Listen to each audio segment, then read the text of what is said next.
9ই August যে ঘটনাটা, যে মর্মান্তিক ঘটনাটা ঘটেছিল, সেই ঘটনার মূল অভিযুক্ত সঞ্জয় রায়, হ্যাঁ, তার সম্বন্ধে কিছু কথা বলতে এসেছি।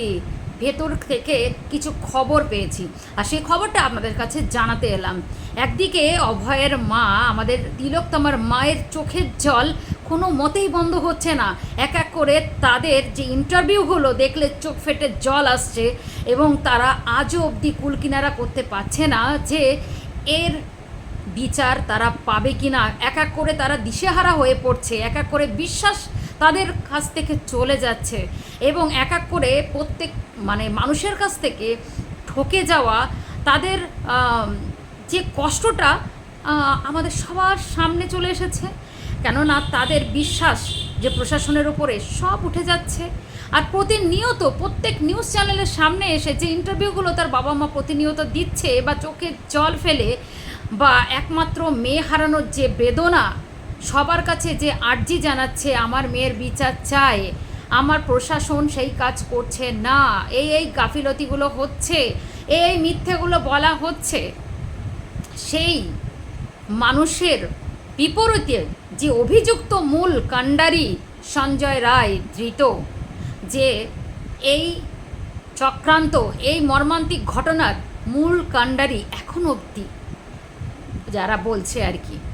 তো সেই সঞ্জয়ের কথা যদি শোনেন, আপনার মনে হবে যে পায়ের থেকে কিছু খুলে নিয়ে শুধু সেটা মারতে ইচ্ছা করবে না।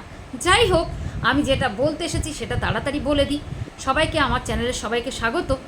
আর আশা করছি সবাই ভালো আছেন, আমিও ভালো আছি। এই ডামাডোলের মাঝখান থেকে তো দেশ জুড়ে যেভাবে চলছে, এক এক করে দেখতেই পাচ্ছি আমাদের চোখের সামনে কিভাবে তিলোত্তমাকে নিয়ে আমরা সবাই সোচ্চার হয়ে উঠেছি যে আমাদের দাবি একটাই, সেটা হচ্ছে সঠিক বা উপযুক্ত আসামির একদম উপযুক্ত শাস্তি, যেটার জন্য আমরা এখনও অবধি সবাই মিলে, প্রতিবন্ধী থেকে শিশু থেকে বৃদ্ধ থেকে সমস্ত শ্রেণীর মানুষরা রাস্তায় নেমে গেছি। এবার এদিকে যেটা মেন কথা, সেদিকে হচ্ছে আমাদের যে ধৃত মূল অভিযুক্ত সঞ্জয় রায়ের এখন খাদ্য তালিকা চেঞ্জ হয়ে গেছে। কেননা সে তার পুরনো রূপে ফিরে আসছে। হ্যাঁ, একটা মানুষের চারিত্রিক যে রূপ বা গঠন, সে কতক্ষণ সে হাইড করে রাখতে পারে, সেটা কেউ পারবে না। সে ফিরে আসবে, সে আগের মতো হয়ে ফিরে আসছে। জানি না এই কিছুদিন, যতদিন সে অ্যারেস্ট হওয়ার পর থেকে কিছুদিন চুপচাপ ছিল, একদম একটা কুল মেজাজে ছিল, কিন্তু সে আবার আগের মতো করে ফিরে যাচ্ছে। কেননা একটা মানুষের বা কুকুরের লেজ কোনো দিন কি আর সোজা হয়? যে তো হাতুড়ি দিয়ে আর হামাল দিস্তি দিয়ে পেটানো হোক না কেন, কিচ্ছু হবে না, আলটিমেটলি বেঁকেই যাবে।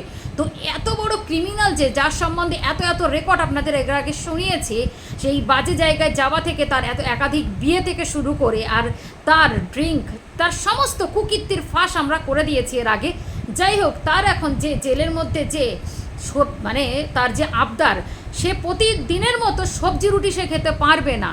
তাই সে যে দেহরক্ষী যে ছিলেন গার্ডে, তার কাছে রাতে জিজ্ঞেস করেছে, জানেন যে আজকে রাতে কি খাবার আছে, তার খাদ্য তালিকায় কি আছে। তা তিনি যথারীতি প্রত্যেকবারের মতোই বলেছেন যে রুটি সবজি।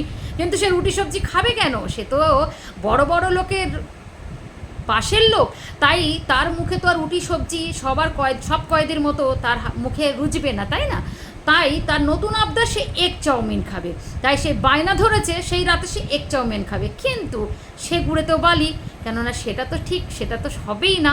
এই মুহূর্তে যে ডামাডোল চলছে চতুর্দিকে, কি করে এগ চাউমিন সঞ্জয়কে খাওয়াতে পারে কেউ, আর সেও বা কী করে পায় সেই আবদার, তাই না? তো এটাই হচ্ছে বড় কথা। ভাবতে পাচ্ছেন কত বড় আশকারা, কত বড় স্পর্ধা, যেখান থেকে মানুষের রাতের ঘুম উড়ে গেছে, যে বাবা মায়ের খাওয়া দাওয়া বন্ধ হয়ে গেছে, ভবিষ্যতের সমস্ত স্বপ্ন চুরমার হয়ে গেছে, অবলম্বনটুকু তাদের কাছ থেকে কেড়ে নেওয়া হয়েছে। সেই অভিযুক্ত মেন সঞ্জয় রায়ের খাদ্য তালিকায় নাকি এগ চাউমিন লাগবে, তাই তার খাদ্য তালিকা চেঞ্জ করার কথা বলা হয়েছে। বাহ, সঞ্জয় রায়, এবার আপনারা বলুন যে একটা মানুষের এত স্পর্ধা হয় কোথা থেকে? সেটা আপনাদের কাছে রেখে গেলাম, আপনারা অবশ্যই তার উত্তর দেবেন। আমার জাস্ট একটু বলা ছিল যে একটা মানুষের বিহেভিয়ার বেশি দিন চেপে রাখা যায় না, এক এক করে তো সব বেরিয়ে আসছে। দেখি, আমরাও সেই আশায় আছি কবে সঠিক বিচার পাবো।